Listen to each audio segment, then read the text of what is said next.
Hello बच्चों, इस video में हम पढ़ेंगे चार्ज और electric potential, chapter electricity, class 10। चलिए स्टार्ट करते हैं। सबसे पहले हम बात करने वाले हैं चार्ज की। तो चार्ज एक प्रॉपर्टी होती है मटेरियल की। जब भी कोई बॉडी चार्ज होती है तो वो अपने चारों तरफ एक इलेक्ट्रिक फील्ड जनरेट करती है, इलेक्ट्रिक फील्ड। और जब उसके इलेक्ट्रिक फील्ड के दायरे में, यानी कि जहां तक उसका रीजन है, उसमें कोई दूसरी चार्ज बॉडी जब एंटर करती है, जैसे यहां पर ये एक चार्ज बॉडी है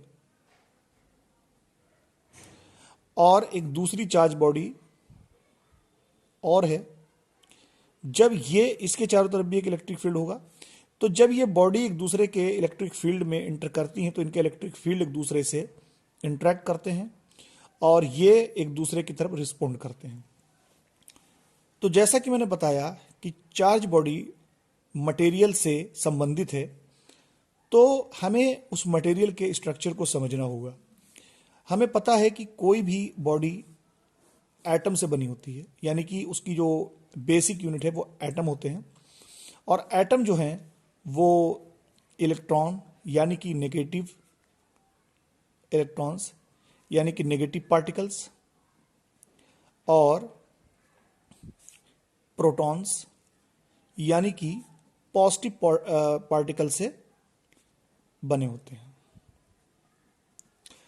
तो इलेक्ट्रॉन जो होता है वो नेगेटिव पार्टिकल होता है और प्रोटॉन्स पॉजिटिव पार्टिकल्स होता है। किसी भी एटम में नंबर ऑफ इलेक्ट्रॉन्स यानी नेगेटिव पार्टिकल्स इक्वल होते हैं नंबर ऑफ प्रोटॉन्स यानी पॉजिटिव पार्टिकल्स के। पहला पॉइंट, यानी कि किसी भी एटम के अंदर जो इलेक्ट्रॉन्स की जो संख्या होती है, नंबर ऑफ इलेक्ट्रॉन्स, वो प्रोटॉन्स के नंबर के बराबर होते हैं। और कोई भी मटेरियल जो होता है ऐसे बहुत सारे एटम से बना होता है। तो इसका मतलब ये हुआ कि जनरली किसी भी मटेरियल के अंदर, जैसे हमारी लकड़ी हो गई या हमारी ये पेपर हो गया, तो इसके अंदर जितने इलेक्ट्रॉन्स होंगे उतने ही प्रोटॉन्स होंगे, यानी जितने नेगेटिव पार्टिकल्स होंगे उतने ही पॉजिटिव पार्टिकल्स इसके अंदर होंगे। इसका मतलब ये हुआ कि जो नेगेटिव पार्टिकल्स होता है और जो पॉजिटिव पार्टिकल्स होता है, यानी कि इलेक्ट्रॉन और प्रोटॉन, वो एक दूसरे के इफेक्ट को खत्म कर देते हैं। क्यों? क्योंकि जितना चार्ज इलेक्ट्रॉन्स पर होता है, यानी कि चार्ज ऑफ एन इलेक्ट्रॉन बराबर होता है चार्ज ऑफ ए प्रोटॉन। और इसका चार्ज जो कैलकुलेट किया गया है, यानी इलेक्ट्रॉन या प्रोटॉन का चार्ज, वो आपका 1.6 मल्टीप्लाई 10⁻⁻19 कूलम। इससे छोटा कोई भी चार्ज जो है एग्जिस्ट नहीं करता है फ्री स्टेट में। तो हमें यह पता चला, पहला पॉइंट हमें यह पता चला कि किसी भी मटेरियल के अंदर जितने इलेक्ट्रॉन्स होंगे उतने ही प्रोटॉन्स होंगे, और चार्ज जो इलेक्ट्रॉन का चार्ज होता है और प्रोटॉन का चार्ज होता है वो बराबर होता है। इलेक्ट्रॉन पर जो चार्ज होता है वो माइनस होता है, जबकि प्रोटॉन पर पॉजिटिव, लेकिन होता बराबर है। चार्ज को हम डिनोट करते हैं क्यू से, और इसका यूनिट जो होता है चार्ज का, यानी जिससे इसको मापा जाता है, मेजर किया जाता है, वो होता है कूलम।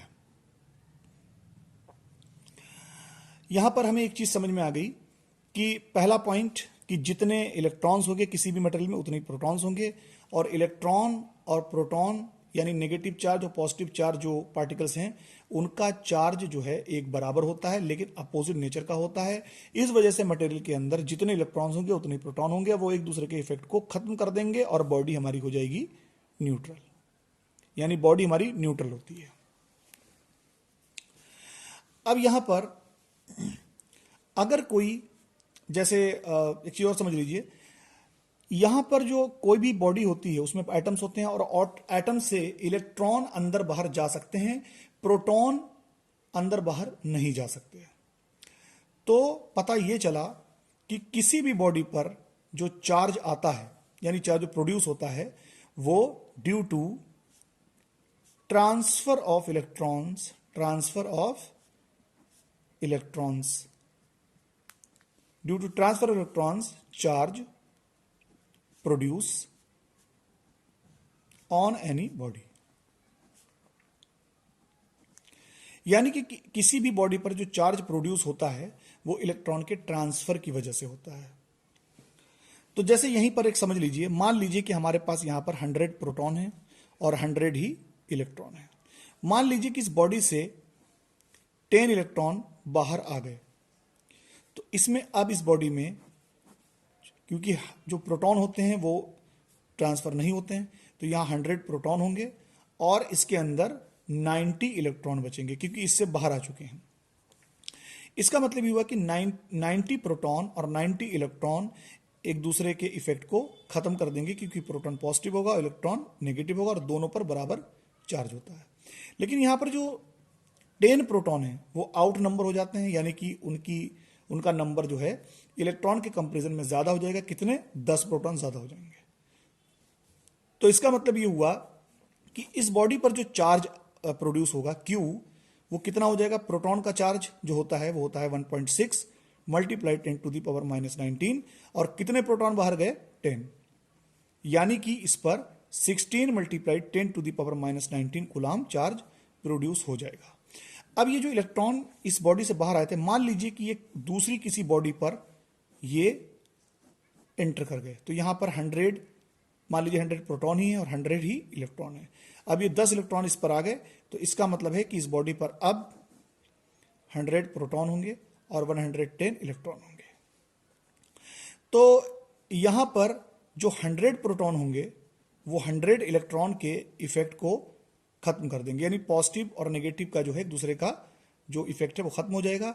लेकिन जो यहां पर 10 इलेक्ट्रॉन ज्यादा हैं उसकी वजह से इस बॉडी पर जो टोटल चार्ज आ जाएगा वो आ जाएगा Q इक्वल टू, यहां पर कितने इलेक्ट्रॉन आए हैं? 10, और इलेक्ट्रॉन का चार्ज होता है -1.6 multiply 10 to the power -19 coulomb, यानी इस पर जो चार्ज आ जाएगा वो -16 multiply 10 to the power -19 coulomb. यहां पर लिखिए -16 multiply 10 to the power -19 coulomb. तो इससे यह पता चला यहां पर एक पॉइंट कि चार्ज जो है वो इलेक्ट्रॉन के ट्रांसफर की वजह से होता है। तो यहां पर अगर किसी बॉडी से जितने इलेक्ट्रॉन ट्रांसफर हो रहे हैं उन के नंबर का मल्टीप्लाई इलेक्ट्रॉन के चार्ज या प्रोटॉन के चार्ज से आप कर दें तो आपको टोटल चार्ज मिल जाएगा। तो यहां पे एक जनरल फार्मूला हमें मिलेगा Q equal to NE। N यहां पर क्या है? ट्रांसफर ऑफ इलेक्ट्रॉन्स, और E यहां पर क्या है? इलेक्ट्रॉन का चार्ज, जो कि होता है 1.6 multiply 10 to the power -19 coulomb. अब यहां पर हम एक क्वेश्चन लेंगे, to produce 1 coulomb charge, how many electrons will transfer. ये कह रहे हैं कि 1 कूलम चार्ज किसी बॉडी पर प्रोड्यूस करने के लिए कितने इलेक्ट्रॉन ट्रांसफर होंगे, और आपको मैंने बताया कि जब इलेक्ट्रॉन ट्रांसफर होते हैं तभी किसी बॉडी पर चार्ज आता है। तो यहां पर n गिवन है, यानी n पूछ रहे हैं, और यहां पर जो टोटल चार्ज है Q वो 1 कूलम है, और इलेक्ट्रॉन का चार्ज जो होता है वो होता है 1.6 multiply 10 to the power -19 coulomb. Formula लगाएंगे Q equal to NE। n यहां पर आ जाएगा Q अपॉन E, यानी 1 upon 1.6 multiply 10 to the power -19। यहां पर डेसिमल पॉइंट यहां से हटाएंगे तो एक जीरो ऊपर बढ़ जाएगा क्योंकि डेसिमल पॉइंट के बाद 1 डिजिट है, और 10 टू द पावर -19 जो है यहां ऊपर चला जाएगा तो ये प्लस हो जाएगा, यानी 10 की पावर 19 अपॉन 16। यहां पर 10 की पावर 19 का मतलब है कि यहां पर 10 जो है 19 बार मल्टीप्लाई हो रहा है, तो एक 10 बाहर ले लेंगे तो ये हो जाएगा 10 10 100 मल्टीप्लाई 10 टू द पावर 18, और नीचे आ जाएगा 16। जब 16 से डिवाइड करेंगे 100 को तो आपका आएगा 6.25 multiply 10 to the power 18 electrons. इसका मतलब ये हुआ कि 1 कूलम चार्ज प्रोड्यूस करने के लिए आपको 6.25 multiply 10 to the power 18 electron transfer करने पड़ेंगे। अब हम बात करेंगे इलेक्ट्रिक करंट की।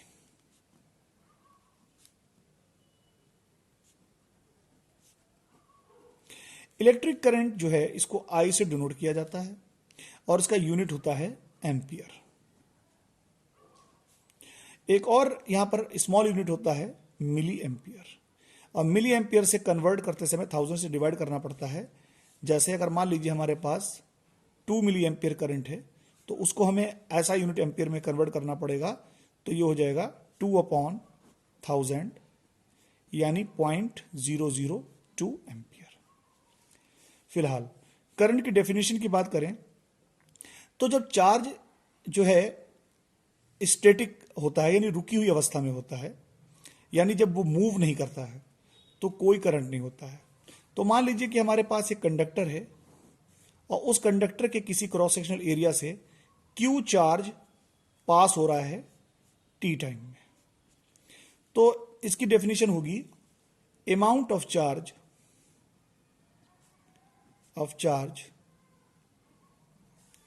पास in any conductor per unit time is called electric current।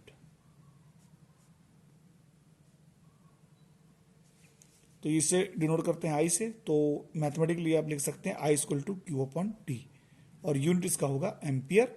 उसको हम ए से डिनोट कर सकते हैं इसके यूनिट को।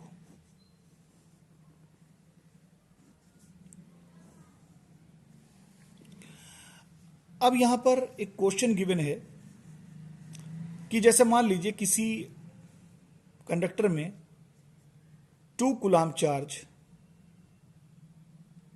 पास हो रहा है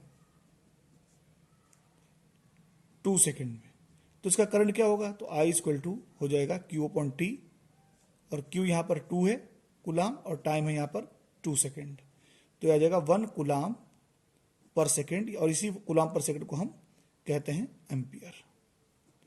यानी इसमें जो करंट होगा वो 1 एम्पियर होगा। तो I equal to Q upon T और क्यू बराबर होता है एन ई। यानी अगर किसी क्वेश्चन में गिवन हो कि किसी कंडक्टर में इतने इलेक्ट्रॉन्स जो है इतने टाइम में ट्रांसफर हो रहे हैं, तब आप करंट बताइए। तो हमें पता है कि Q जो है उसकी वैल्यू होती है एन ई के बराबर, तो आप Q की जगह एन ई रख दें, यानी नंबर ऑफ इलेक्ट्रॉन्स, इलेक्ट्रॉन का चार्ज, और टाइम से डिवाइड कर दें, तब आपका करंट निकल जाएगा। अब यहां पर एक क्वेश्चन है आपका एनसीईआरटी का कि डिफाइन यूनिट ऑफ करंट। तो यहां पर यूनिट ऑफ करंट मतलब यानी यूनिट ऑफ करंट क्या होता है आपका? एम्पियर या फिर 1 एम्पियर। तो यहां हम इस फार्मूले के according I equal to Q upon T, तो यहां पर अगर हम इस तरह से डिफाइन करें कि अगर किसी कंडक्टर में 1 कूलाम चार्ज, यानी क्यू कितना है? 1 कूलाम चार्ज 1 सेकेंड में पास करता है या फ्लो करता है, तब उसका करंट 1 कूलाम पर सेकेंड होगा, यानी 1 कूलाम पर सेकेंड, और कूलाम पर सेकेंड को ही हम एम्पियर कहते हैं। तो यानी कि हम इस तरीके से यूनिट ऑफ करंट को डिफाइन कर सकते हैं। यहां पर जो करंट होता है, to measure electric current use ammeter, यानी अमीटर डिवाइस का यूज करके हम करंट मेजर कर सकते हैं। और ammeter is connected in the circuit, यानी इलेक्ट्रिक सर्किट इन सीरीज। जैसे मान लीजिए कि एक सर्किट है ये,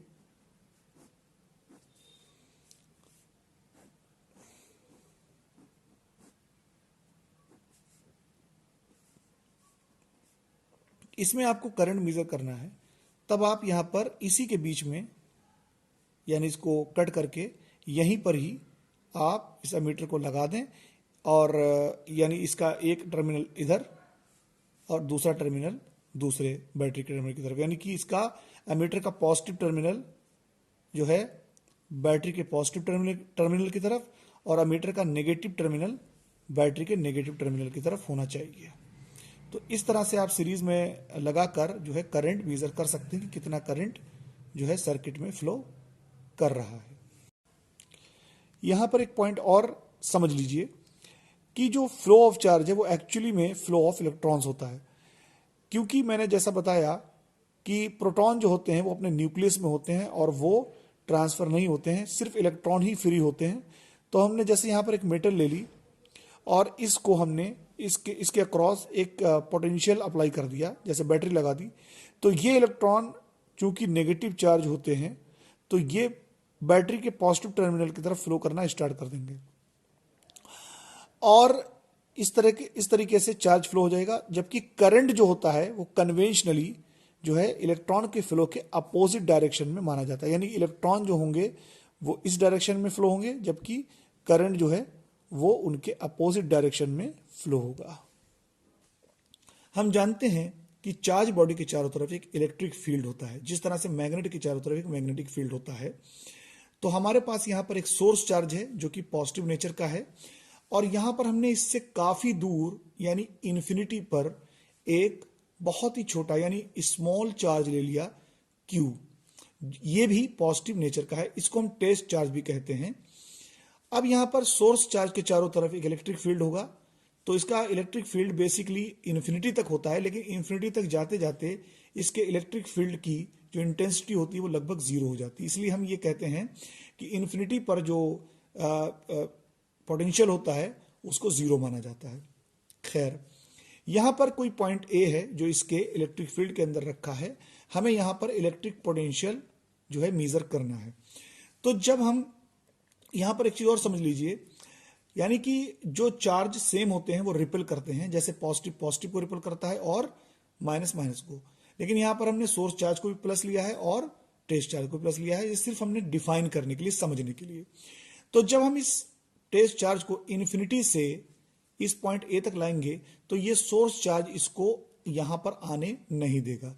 इसका मतलब ये हुआ कि हमें बाहर से एक वर्क देना पड़ेगा जो है यहां से इन्फिनिटी से इस पॉइंट तक लाने में।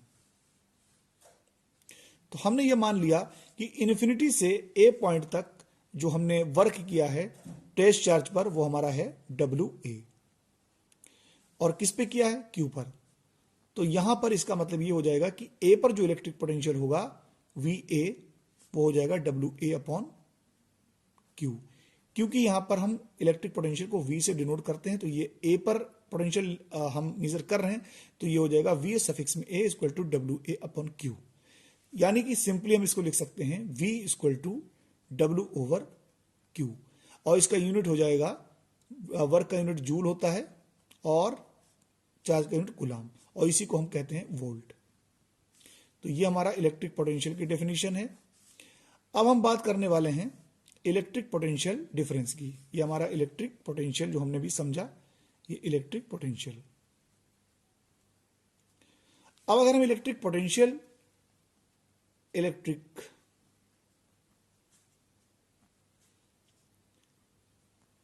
डिफरेंस या सिंपली पोटेंशियल डिफरेंस भी हम इसको कह सकते हैं।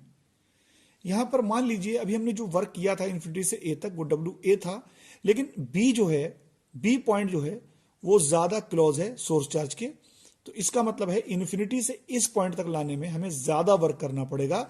यानी हमने यहां मान लिया कि हमने वर्क किया WB, तो किस पे किया? Q पर, तो ये हो जाएगा WB अपॉन Q VB, यानी इलेक्ट्रिक पोटेंशियल एट B।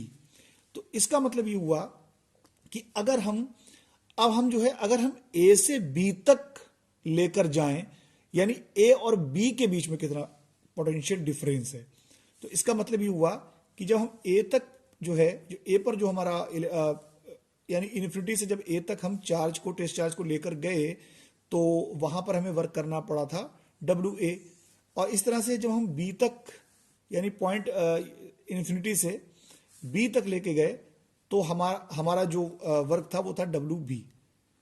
लेकिन अगर हम ए से बी तक लेके जाएं तब हमें कितना वर्क करना पड़ेगा, तो जाहिर सी बात है हो जाएगा W B minus W A. क्यों? क्योंकि बी ज्यादा पास में है तो बी पर ले जाने में हमें ज्यादा वर्क करना पड़ेगा, नहीं ज्यादा रिपेल करेगा, तो यानी W B minus W A. और किस पर किया गया? जाहिर सी बात है टेस्ट चार्ज क्यू पर। तो ये हो जाएगा V B minus V A, यानी बी पर जो पोटेंशियल है उसमें से ए में जो पोटेंशियल है उसको आप घटा दें। इसको आप इस तरह से लिख सकते हैं V B minus V A equal to W B. तो यहाँ पर सोडियम का माइनस ऑक्सीडेशन हो गया, यानी सोडियम का अपॉन क्यू ऑक्सीडेशन एल्सियम हो जाएगा, तो ये आपका आ जाएगा। सोडियम तो का इसका क्या ऑक्सीडेशन मतलब हो हुआ? गया। सिंपल सी बात है, इसका मतलब ये हुआ, फिलहाल हम फार्मूला इसी तरीके से लिखेंगे V equal to W upon Q. अब यहां पर इलेक्ट्रिक पोटेंशियल डिफरेंस की अगर हम बात करें तो इसकी डेफिनेशन मैंने लिख दी है, राइट कर दी है। तो इसकी डेफिनेशन ये है कि इलेक्ट्रिक पोटेंशियल डिफरेंस दो पॉइंट्स के बीच, यानी दो पॉइंट्स के बीच जो इलेक्ट्रिक पोटेंशियल जो डिफरेंस है वो आपका अमाउंट ऑफ वर्क है। अमाउंट ऑफ वर्क यानी ए से बी तक कितना वर्क किया गया है टेस्ट चार्ज को एक पॉइंट से दूसरे पॉइंट तक ले जाने में। फिर से समझ लीजिए, एक पॉइंट से दूसरे पॉइंट तक ले जाने में टेस्ट चार्ज पर जो वर्क किया गया है उसी को ही हम पोटेंशियल डिफरेंस कहते हैं उन दोनों पॉइंट्स के बीच में। यहां पर बी पर ज्यादा पोटेंशियल होगा, ए पर कम पोटेंशियल होगा, तो इनका डिफरेंस आप इस तरीके से निकाल सकते हैं। दो पॉइंट्स के बीच में पोटेंशियल डिफरेंस मेजर करने के लिए हम वोल्ट मीटर का इस्तेमाल करते हैं। जैसे मान लीजिए हमारे पास एक सर्किट है और यहां पर एक बल्ब लगा हुआ है, तो अगर हमें बल्ब के अक्रॉस वोल्टेज यानी कि पोटेंशियल डिफरेंस मेजर करना हो, पोटेंशियल डिफरेंस को हम वोल्टेज भी कहते हैं, तो यहां पर हम जो है वोल्ट मीटर लगा देंगे पैरेलल में। जैसे यहां पर वोल्ट मीटर है, ये V से डिनोट करते हैं, और इसका पॉजिटिव टर्मिनल जो है वो यहां पर लगा देंगे हम, यानी पॉजिटिव टर्मिनल की तरफ बैटरी के और नेगेटिव जो है नेगेटिव टर्मिनल की तरफ, इस तरीके से कि रेजिस्टेंस का वन एंड वोल्ट मीटर के एक एंड से जुड़ा होगा और रेजिस्टेंस का दूसरा एंड वोल्ट मीटर के दूसरे एंड से जुड़ा होगा। तो इस तरीके से वोल्ट मीटर जो है वो इन दोनों पॉइंट्स के अक्रॉस जो है वोल्टेज यानी पोटेंशियल डिफरेंस जो है मेजर कर देगा। अब हम यहां पर कुछ क्वेश्चन सॉल्व करेंगे ताकि इलेक्ट्रिक पोटेंशियल या इलेक्ट्रिक पोटेंशियल डिफरेंस के कंसेप्ट को अच्छे से समझ सकें।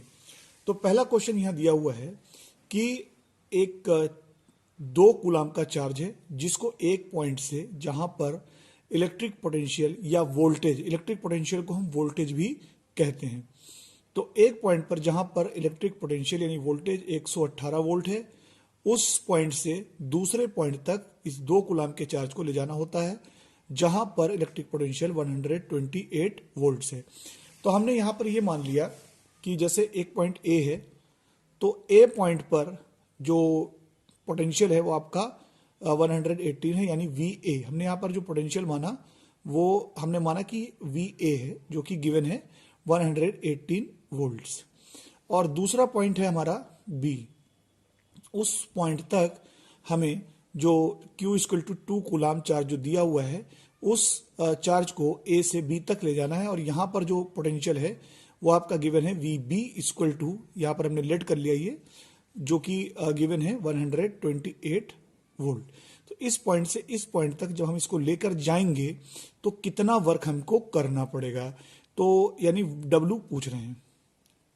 हमें पता है कि V इक्वल टू होता है W अपॉन Q, और हमें यहां वर्क निकालना है तो W इक्वल टू हो जाएगा V इंटू क्यू। यहां पर V जो है वो इलेक्ट्रिक पोटेंशियल डिफरेंस है, और इलेक्ट्रिक पोटेंशियल डिफरेंस को कैलकुलेट करने के लिए हम ज्यादा वोल्टेज यानी जिस पॉइंट पर ज्यादा वोल्टेज है उस पॉइंट के वोल्टेज से जहां पर कम वोल्टेज है उस की वैल्यू को हम सब्ट्रैक्ट कर देंगे। तो यहां V हो जाएगा VB माइनस VA, तो ये आपका हो जाएगा 128 माइनस 118, तो ये हमारा निकल के आएगा 10 वोल्ट। यहां वैल्यू पुट कर देंगे, V यानी इलेक्ट्रिक पोटेंशियल डिफरेंस यहां 10 वोल्ट है, और जबकि चार्ज जो है हमारा 2 है, कूलाम। तो ये हो जाएगा 20 और वर्क का यूनिट होता है जूल। इसी तरीके से जो दूसरा क्वेश्चन हमारा गिवन है तो उसमें ये कहा जा रहा है कि 100 जूल का वर्क किया जाता है एक चार्ज जो कि 5 कूलाम है उसको ट्रांसफर करने के लिए बैटरी के एक टर्मिनल से दूसरे टर्मिनल तक। Find the voltage of the battery. तो यहां पर गिवन है, जो वर्क गिवन है वो आपका है 100 जूल, और जो चार्ज जिसको हमें ट्रांसफर करना है वो है हमारा 5 कूलाम, और ये वोल्टेज पूछ रहे हैं।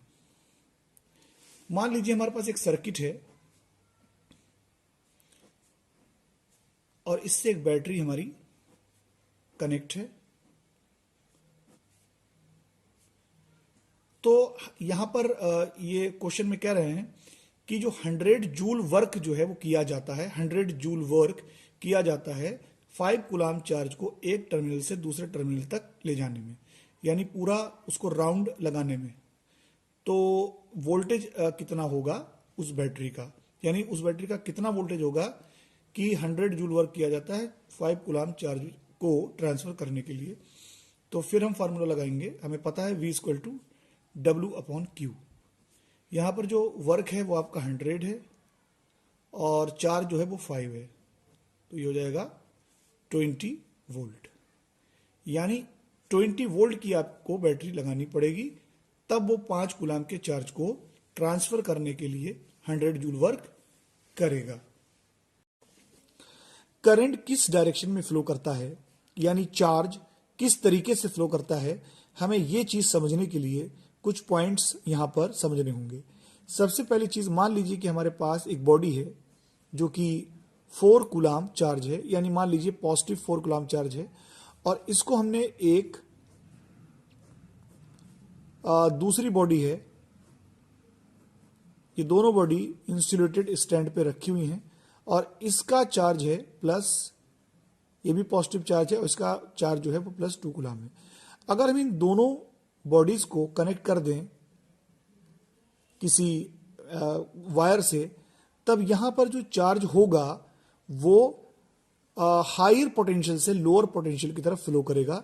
यहां पर इसका मतलब ये हुआ कि जो बॉडी जितनी ज्यादा पॉजिटिव चार्ज होगी वो उतनी ही ज्यादा पोटेंशियल पर मानी जाती है। जैसे मान लीजिए यहां पर अगर हम +2 कूलाम की जगह अगर हम यहां पर -18 कूलाम ले लें, तो यहां पर हम ये नहीं देखेंगे कि इसका अमाउंट कितना है, बल्कि हम ये देखेंगे कि कौन सी बॉडी कितनी ज्यादा पॉजिटिव चार्ज है। तो यहां पर बेसिकली होता यह है कि जब हम इन दोनों बॉडीज को जैसे कनेक्ट कर देते हैं, तो यहां पर ये बॉडी जो है वो कम पॉजिटिव चार्ज है और ये बॉडी ज्यादा पॉजिटिव चार्ज है। इसका मतलब ये है कि इस पर इलेक्ट्रॉन की ज्यादा कमी है और इस पर इलेक्ट्रॉन की ज्यादा मतलब अधिकता है, यानी कि that is more rich in electrons. तो यहां पर जो इलेक्ट्रॉन्स होंगे वो कम पोटेंशियल से हाई पोटेंशियल बॉडी की तरफ फ्लो करेंगे, यानी कम पॉजिटिव चार्ज बॉडी से ज्यादा पॉजिटिव चार्ज बॉडी की तरफ इलेक्ट्रॉन्स का फ्लो होगा। और यहां पर यह माना जाता है कि जिधर इलेक्ट्रॉन फ्लो कर रहा है उसके अपोजिट डायरेक्शन में पॉजिटिव चार्ज फ्लो करेगा। हालांकि वो पॉजिटिव चार्ज फ्लो करता नहीं है, लेकिन ये माना जाता है, कन्वेंशनली ऐसा मान लिया जाता है। तो इसका मतलब ये हुआ कि जो करंट होगा वो हायर पोटेंशियल बॉडी से लोअर पोटेंशियल बॉडी की तरफ फ्लो करता है। दूसरी बात यहां पर, जैसे मान लीजिए कि हमारे पास एक मेटल है और मेटल में इलेक्ट्रॉन्स, फ्री इलेक्ट्रॉन्स होते हैं। मेटल के अंदर जो है वो बहुत ज्यादा फ्री इलेक्ट्रॉन्स होते हैं, इसके बारे में हम अभी आगे पढ़ेंगे। तो इस मेटल वायर को हमने एक बैटरी से कनेक्ट कर दिया और यहां पर हमने एक स्विच लगा दिया। अभी ये ओपन सर्किट है, मान लीजिए अभी इसमें करंट फ्लो नहीं हो रहा है, तो इलेक्ट्रॉन जो हैं वो रैंडमली इधर उधर मोशन करेंगे। लेकिन जैसे ही हमने यहां पर बैटरी लगाई और स्विच ऑन किया, तो सारे के सारे इलेक्ट्रॉन जो हैं वो एक ही डायरेक्शन में फ्लो करना स्टार्ट कर देंगे। यानी कि इलेक्ट्रॉन जो हैं वो चूंकि नेगेटिव चार्ज होते हैं तो वो पॉजिटिव टर्मिनल की तरफ फ्लो करना स्टार्ट कर देंगे। तो इसी को ही हम करंट कहते हैं। और यहां पर एक चीज और समझ लीजिए कि अगर दो पॉइंट के बीच में पोटेंशियल डिफरेंस नहीं होगा, अगर पोटेंशियल डिफरेंस दो पॉइंट के बीच में ना हो तब करंट फ्लो नहीं हो सकता। करंट फ्लो कराने के लिए आपको पोटेंशियल डिफरेंस अप्लाई करना जरूरी है। यहां पर एक क्वेश्चन जो है आपका दिया है एनसीईआरटी का कि उस डिवाइस का नाम बताएं जो पोटेंशियल डिफरेंस किसी भी कंडक्टर के अक्रॉस मेंटेन करता है, तो उसका आंसर है बैटरी। बैटरी जो है वो एक आपकी डिवाइस है जो कि पोटेंशियल डिफरेंस किसी भी कंडक्टर के अक्रॉस मेंटेन करता है, इसी वजह से करंट फ्लो होता है। तो करंट का जो डायरेक्शन है वो पॉजिटिव टर्मिनल से नेगेटिव टर्मिनल यानी कि हायर पोटेंशियल से लोअर पोटेंशियल की तरफ होता है। और यहां पर हम ये भी समझ चुके हैं कि करंट का जो डायरेक्शन होता है वो इलेक्ट्रॉन के डायरेक्शन के अपोजिट होता है। जैसे यहां पर इलेक्ट्रॉन का जो डायरेक्शन है वो पॉजिटिव प्लेट की तरफ है बैटरी के, तो करंट का डायरेक्शन इसके अपोजिट होगा, यानी इस तरह से करंट सर्किट में फ्लो करेगा। यहां पर हम कुछ मटेरियल्स की बात करेंगे, कंडक्टर्स एंड इंसुलेटर्स। तो बेसिकली कंडक्टर्स वो मटेरियल्स होते हैं जिसमें इलेक्ट्रिसिटी पास हो सकती है। तो इसके एग्जाम्पल है मेटल। जो मेटल्स होते हैं, मेटल जैसे कि सिल्वर, कॉपर, एल्युमिनियम, फेरस यानी लोहा एक्सेट्रा, इसमें फ्री इलेक्ट्रॉन्स होते हैं। जैसे मैंने ऊपर बताया था, इसमें काफी फ्री इलेक्ट्रॉन्स होते हैं। तो जब भी हम इन कंडक्टर्स यानी इन मटेरियल जैसे मेटल के अक्रॉस पोटेंशियल डिफरेंस प्रोवाइड कराते हैं तो इसमें इलेक्ट्रॉन्स जो होते हैं वो पॉजिटिव टर्मिनल की तरफ फ्लो करने लगते हैं और करंट उनके अपोजिट डायरेक्शन में फ्लो होने लगता है। तो मेटल्स इसका एग्जाम्पल है। और एक और चीज है यहां पर कि जो नॉन मेटल्स होते हैं वो आपके कंडक्टर नहीं होते, लेकिन ग्रेफाइट एक एक्सेप्शन है। ग्रेफाइट जो है वो क्योंकि नॉन मेटल है मगर फिर भी उसमें करंट पास होता है, क्योंकि ग्रेफाइट का स्ट्रक्चर ऐसा होता है कि ग्रेफाइट में बहुत सारे फ्री इलेक्ट्रॉन्स होते हैं। लेकिन ये बात आ गई सॉलिड की। बहुत सारे सॉल्यूशंस भी ऐसे होते हैं जो करंट जो है पास कराते हैं। जैसे आपके बहुत सारे एसिड आप पढ़ चुके हैं, एसिड जैसे हाइड्रोक्लोरिक एसिड, और बेस जैसे सोडियम हाइड्रोक्साइड, और जैसे कि सॉल्ट जैसे सोडियम क्लोराइड। तो जब ये अपने सॉल्यूशन में होते हैं तो सॉल्यूशन में ये अपने आयंस में टूट जाते हैं। जैसे यहां पर एसिड को अगर हम देख लें तो ये H पॉजिटिव Cl नेगेटिव में टूट जाता है, और सोडियम हाइड्रोक्साइड को देख लें तो Na प्लस OH नेगेटिव में टूट जाता है, sodium chloride Na plus Cl negative में टूट जाता है। तो सॉल्यूशंस में इसके आयन रहते हैं। तो अगर हम यहाँ पर एक एक्टिविटी करें, जैसे मान लीजिए कि हमारे पास एक बाउल है और इसमें बहुत सारा पानी है, यहाँ पर हम दो ब्लेड डाल दें और इस ब्लेड को हमने एक बैटरी से जोड़ दिया और साथ में एक हमने यहां पर बल्ब लगा दिया और इसको दूसरे ब्लेड से जोड़ दिया। अब यहां पर जब वाटर होगा, जब यहां पर स्विच ऑन करेंगे तो यहां पर सर्किट कंप्लीट नहीं हो रहा है, क्योंकि यहां तक तो सर्किट कंप्लीट हो रहा है लेकिन यहां पर अंदर भी सर्किट कंप्लीट होना चाहिए, यानी करंट यहां पर भी, चार्ज यहां पर भी फ्लो होना चाहिए। तो यहां पर अगर हम जब इसको स्विच ऑन करेंगे तो बल्ब हल्का सा जल सकता है, क्योंकि वाटर में भी H पॉजिटिव जो है और OH नेगेटिव आयंस रहते हैं। लेकिन जैसे ही हम यहाँ पर हाइड्रोक्लोरिक एसिड या सोडियम हाइड्रोक्साइड या सोडियम क्लोराइड वगैरह डालेंगे तो यहाँ पर जो है इसके आयंस पॉजिटिव की तरफ जो है वो नेगेटिव आयंस जाएंगे और नेगेटिव टर्मिनल की तरफ पॉजिटिव आयन जाएंगे। तो ये इस तरीके से इलेक्ट्रिसिटी पास करा देते हैं। तो ये आपके हो गए कंडक्टर्स। और जबकि इंसुलेटर की अगर हम बात करें तो इंसुलेटर वो मटेरियल होते हैं जिसमें इलेक्ट्रिसिटी यानी करंट पास नहीं होता है, और इसका एग्जाम्पल होता है नॉन मेटल। नॉन मेटल जो है वो सब इंसुलेटर होते हैं क्योंकि उसमें फ्री इलेक्ट्रॉन्स नहीं होते हैं।